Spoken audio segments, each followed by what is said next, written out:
Olá, você já está assistindo o Consumidor em Pauta, um programa de utilidade pública da TVE que vai ao ar diariamente de segunda a sexta-feira. Chega a sexta-feira, a gente dá uma paradinha aqui, né, para dar uma descansada e volta na segunda-feira.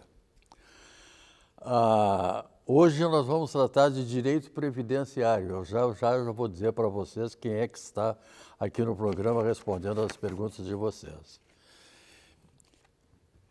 Lembrando que as perguntas podem ser enviadas para o nosso e-mail, que chega aqui, né? E o nosso WhatsApp, que também chega aqui. Vocês têm todas as respostas para poder fazer um programa bem feito, bom, bem feito, para sair um programa bom, tá? Então, é vontade que vocês tenham de perguntar, porque nós temos de responder. Hoje quem está falando aqui conosco é a doutora Luciana Souza. Tudo bem, doutora Luciana? Tudo bem, Machado? Tudo bem. A senhora sabe que a primeira pergunta que eu vou ler aqui, ela veio de Itatiaia, no Rio de Janeiro. É da dona Sueli. A dona Sueli diz que se aposentou em outubro de 2023 e recebe seu salário mínimo.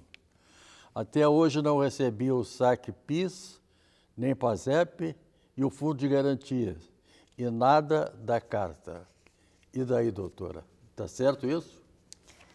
Não, ela deveria ter recebido a carta de concessão do benefício em casa e também a certidão para saque do PIS, PASEP e FGTS. Talvez o endereço dela esteja desatualizado no INSS ou realmente não foi recebido, né? Não foi recebida a correspondência. O que ela pode fazer a partir disso? Ela pode pegar uma segunda via desses documentos no próprio site do INSS. Hoje, com o meu INSS, ficou tudo mais prático.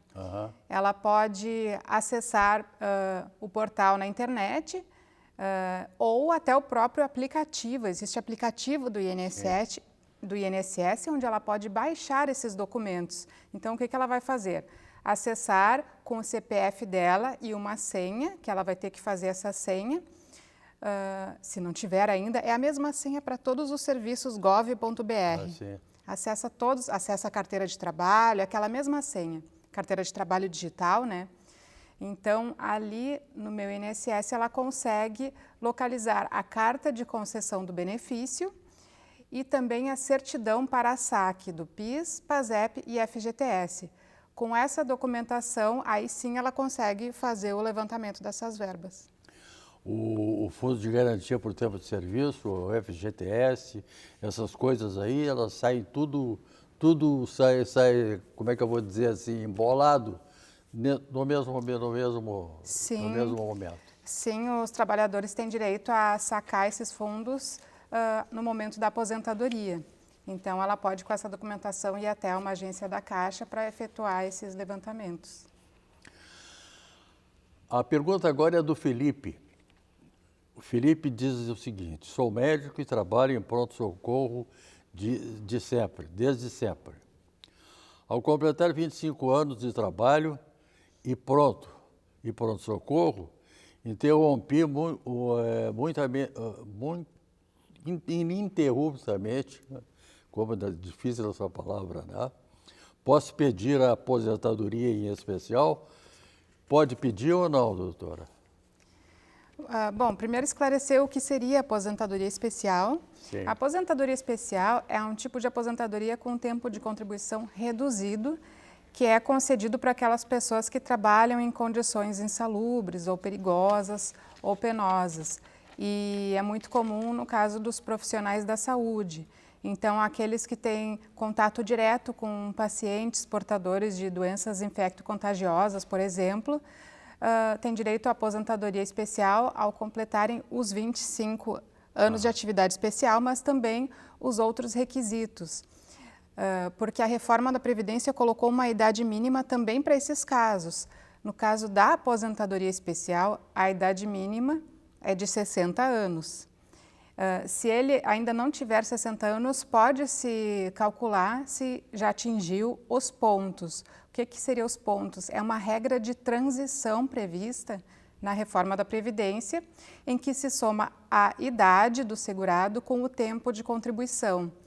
Então, além dos 25 anos de atividade especial, tem que fechar 86 pontos, somando-se a sua idade com o seu tempo de contribuição na data da aposentadoria.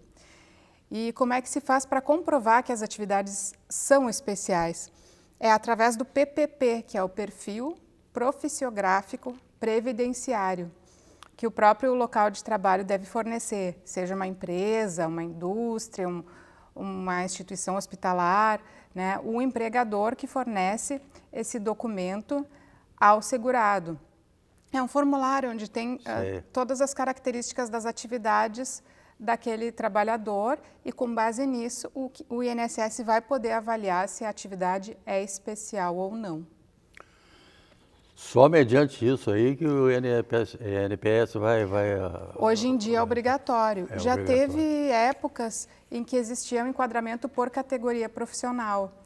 Então, mas isso só foi vigente até 1995. Bastava ser de determinadas categorias profissionais que já teria direito. Hoje em dia não. Hoje em dia precisa do formulário.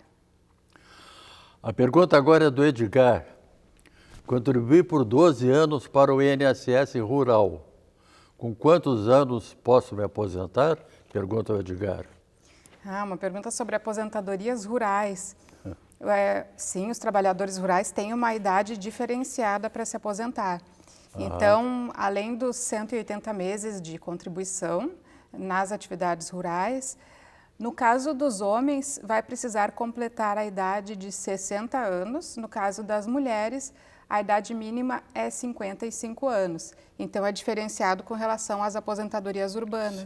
Né? Porque no urbano, os homens precisam ter a idade mínima de 65 anos e as mulheres de 62 anos, no caso da aposentadoria por idade. A pergunta agora é do Edgar. O Edgar manda dizer o seguinte. Acabei de ler do Edgar? Não? Eu li a do Edgar e agora vou ler a do Matheus, então. Tenho 67 anos e 19 de contribuição para o INSS. Não consegui me aposentar, pois dizem que tenho carência. Não entendo nada disso, diz o Matheus. A carência é um número mínimo de contribuições que o segurado precisa para conseguir se aposentar ou conseguir algum tipo de benefício. Cada benefício tem a sua carência específica. A carência para as aposentadorias é de 180 meses de contribuição, né? O equivalente a 15 anos. Se ele disse que já tem 19 anos de contribuição, né, teria que ver se tem algum período que não foi considerado pelo INSS. Mas lembrando que ele também vai ter que completar os outros requisitos para a sua aposentadoria. Então, como eu vinha falando antes, no caso da aposentadoria urbana, se for por idade, os homens têm que atingir 65 anos de idade, além da carência. Né? Ou se não tiver a idade, até se pode calcular e ver se ele fechou alguma das outras regras de transição, mas aí é para quem já tem mais tempo de contribuição. A pergunta agora, sabe de quem é agora? É da dona Luciana. Me achará.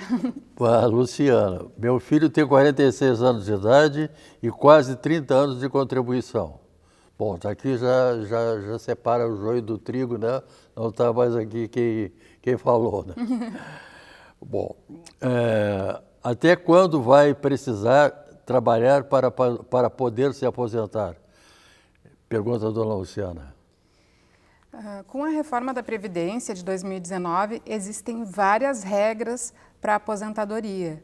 Cada pessoa vai ter uma regra mais favorável. Então, ou ele vai ter que cumprir a idade de 65 anos, ou ele vai ter que cumprir alguma das outras regras de transição. Nas outras regras, ele tem que ter, no mínimo, 35 anos de contribuição e, além disso, cumprir o requisito específico de cada regra. Por exemplo, existe regra do pedágio de 50%, existe regra do pedágio de 100%. O pedágio é um tempo adicional de contribuição que o segurado precisa cumprir para se aposentar. Existe também a regra dos pontos, que é uma regra que soma a idade com o tempo de contribuição. Existem muitas regras. Então, das duas, uma. Ou ele vai ter que chegar na idade, ou ele vai ter que cumprir alguma das regras que tem relação com o tempo de contribuição. Aí, realmente, só calculando para saber. Só calculando. Tem uma pergunta de um anônimo aqui. Eu gostaria de saber se é possível receber o Bolsa Família e o LOAS. É possível ou não? Existe essa possibilidade, sim, desde que a pessoa cumpra os requisitos para os dois benefícios simultaneamente, então ela vai poder recebê-los. Então, existe sim essa possibilidade. Quer dizer que eu misturei aqui porque eu estava ouvindo o meu ponto aqui. Então, existe a possibilidade de receber essas duas, essa Bolsa Família e o LOAS? Sim, desde que cumpra os requisitos para os dois. Tá bom. Então, vamos fazer o seguinte, doutora Luciana, vamos responder, vamos fazer um breve intervalo, mas o nosso intervalo aqui é bem rapidinho, é só o tempo da senhora tomar um gole d'água. A gente vai e volta.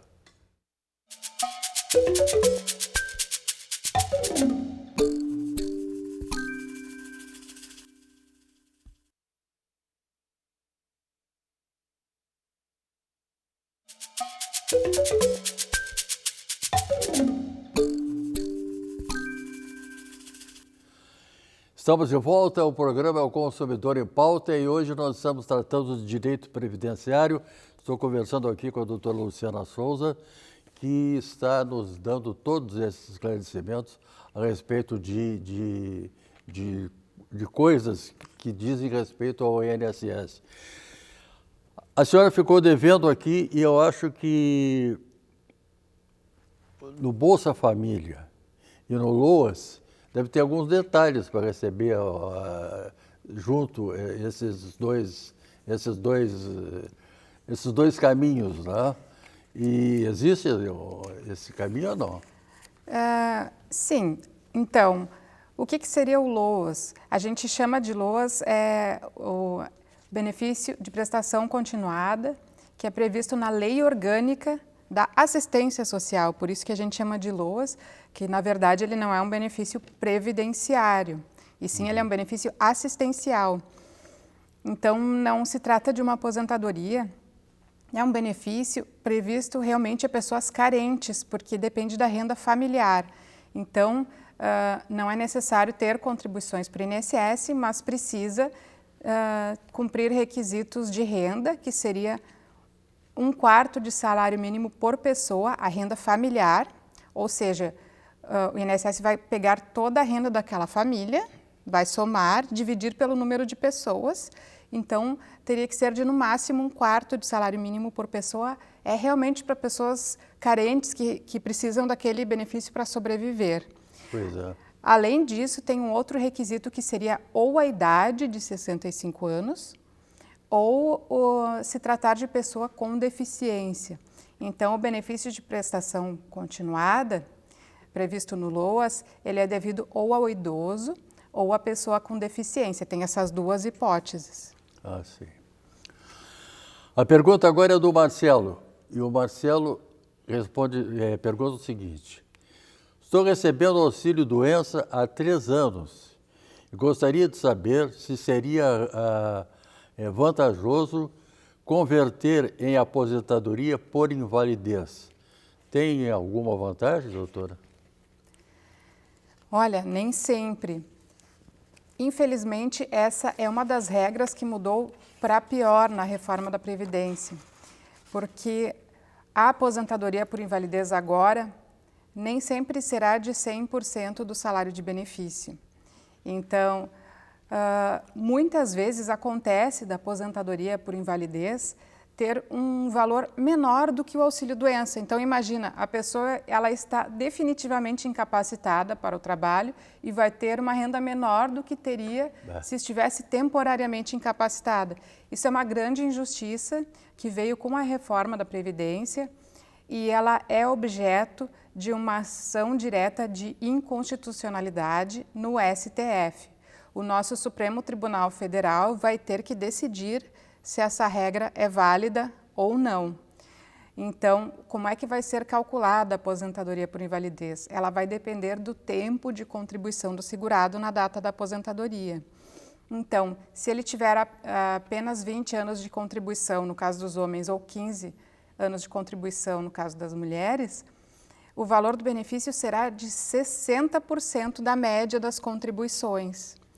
Claro, se ele tiver mais tempo, aí esse percentual vai aumentando, mas na maioria dos casos acaba prejudicando, a não ser que o caso dele seja um benefício de salário mínimo. Então, se ele já recebe o salário mínimo no auxílio-doença, vai continuar recebendo o salário mínimo na aposentadoria por invalidez, porque ninguém recebe benefício de valor inferior ao mínimo. Então, somente nesses casos não haveria prejuízo. A única vantagem da aposentadoria por invalidez é que não tem aquela data prevista para encerrar o benefício, como tem no auxílio-doença, é a única vantagem. A pergunta agora é de uma anônima. Meu pai é alcoólatra e tem tido uma série de problemas. Gostaria de saber se essa situação, ele poderia entrar no auxílio-doença ou não? Existe a possibilidade, se ele cumprir todos os requisitos para o auxílio-doença, que seriam os seguintes. Ele precisa ser segurado do INSS e precisa cumprir a carência para esse tipo de benefício, que é de 12 meses. Então, ele tem que ter pelo menos 12 meses de contribuição para o INSS, estar segurado no momento, ou seja, ele não pode ter parado de contribuir há muito tempo. E, além disso, ele precisa comprovar ao INSS que está impossibilitado de trabalhar. Dependendo do grau de alcoolismo, realmente a pessoa não tem condições de exercer atividades laborativas, pode ser o caso dele. Então, essa é uma hipótese. Outra hipótese, se ele não tiver contribuições ao INSS, é possível verificar se a renda familiar se enquadra naqueles requisitos para o LOAS, porque também pode se encaixar a deficiência também pode se encaixar naquela situação de impedimentos de longo prazo. Quando uma pessoa tem impedimentos de longo prazo para trabalhar, isso pode ser também uma causa do LOAS, né, do benefício de prestação continuada, desde que a renda familiar esteja naquele patamar de 1/4 de salário mínimo por pessoa. Vai dividir 4 por pessoa, menos de um salário mínimo, vai dar uma mixaria mesmo. Verdade. Né? Agora tem aqui o anônimo. Sou aposentado por invalidez, mas está difícil com o que ganho. Posso fazer bicos para ganhar um dinheiro a mais? Corro o risco de perder a aposentadoria se fizer isso? Corre ou não corre, doutora?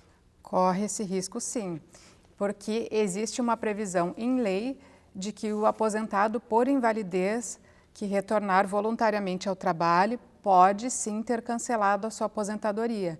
Então, é um risco que ele corre se o INSS ficar sabendo que ele está exercendo alguma atividade laborativa, pode vir a cancelar o benefício dele. Que coisa séria, hein? O Estevão, vou lhe fazer a última pergunta aqui do programa, sofreu um atentado, um acidente de trabalho e a empresa não emitiu o CAT.